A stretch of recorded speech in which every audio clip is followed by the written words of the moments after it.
jako nam je drago što smo uspostavili suradnju sa zajednicom sportskih udruga grada Čakovca i Međimurske županije i sa gimnastičkim klubom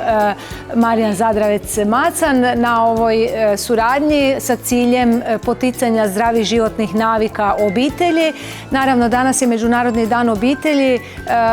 Obilježavanjem tog dana želi se zapravo naglasiti koliko je obitelj važna za usvajanje zdravih životnih navika, za stvaranje stavova. Jako je bitno educirati obitelji, važno je savjetovati obitelji jer u ovom današnjem modernom društvu i u ovom užurbanom načinu života nije baš lako, dakle,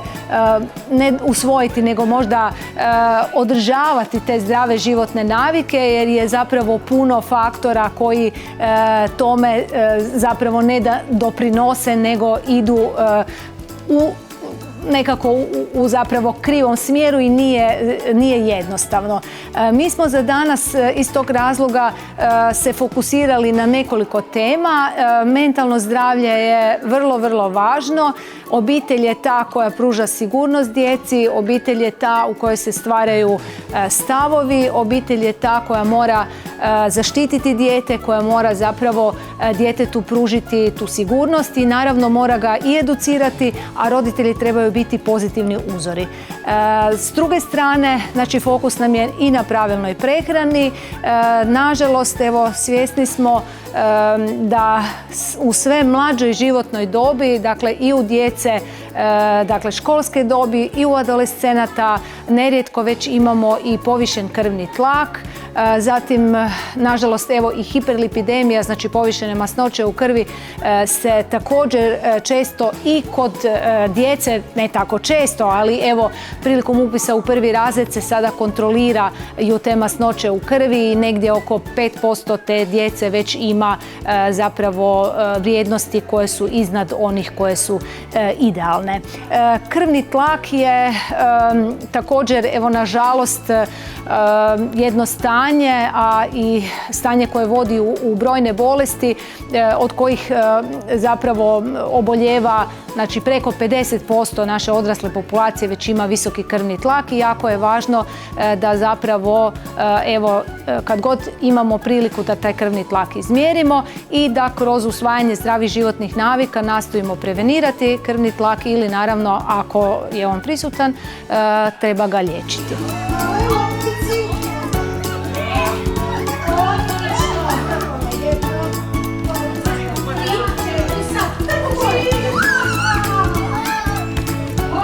Ovo je nastavak jedne uspješne suradnje koja i gradska i županijska sportska zajednica imaju s našim Zavodom za javno zdravstvo. Ta suradnja je počela još tamo prije 8 godina, postepeno je rasla i evo nadograđuje se.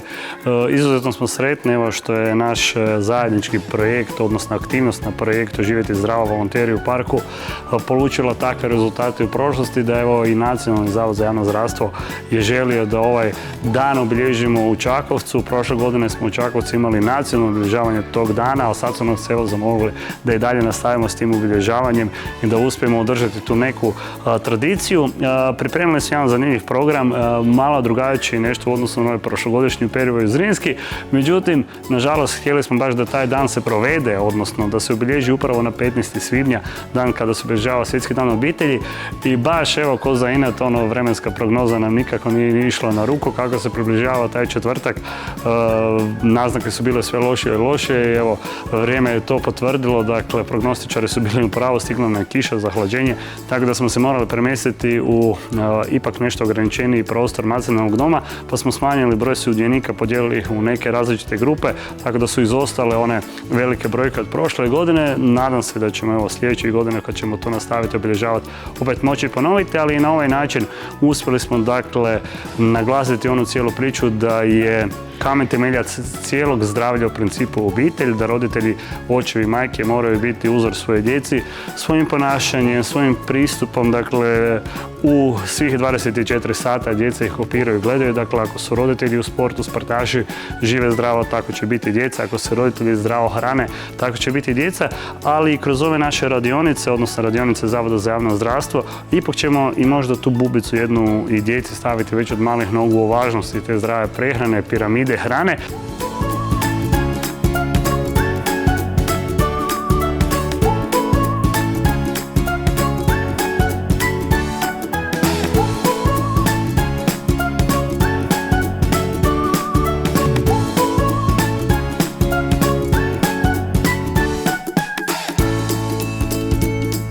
većina ovih bolesti koja je masovna u Hrvatskoj, po kojoj je Hrvatska, možemo reći, neslavni voditelj i rekorder na razini Europske unije, se može spriječiti ili simptomi se mogu drastično ublažiti ako se pridržavamo dviju osnovnih stvari, a to je redovito tjelovježba i pravilna prehrana. I upravo sinergijom naših različitih institucija, ustanova, odnosno udruga, nadamo se da uspijemo to postići, odnosno da ćemo postizati u nekakvim budućim godinama kroz ovu aktivnost koja će sasvim sigurno postati tradicionalna. Vjerujem da ćemo tu suradnju nastaviti jer imamo stvarno pozitivna iskustva. Evo, kad smo bili u parku imali smo ogroman broj zainteresiranih obitelji, pa i sada evo interes možda je nešto manji, ali evo i kroz ovaj naš dolazak u Macanov dom želimo staviti naglasak na to koliko je važno da djecu roditelji dovedu na nekakvu sportsku aktivnost, jer evo i redovita tjelesna aktivnost, igra, vježbanje, sve je to važno razvijati od najranije životne dobi, jer ako djeca usvoje te zdrave životne navike u svojoj obitelji, sasvim sigurno će onda te navike odnijeti i u adolescentno doba i kao odrasli ljudi bit će isto tako promicatelji tih zdravih životnih navika.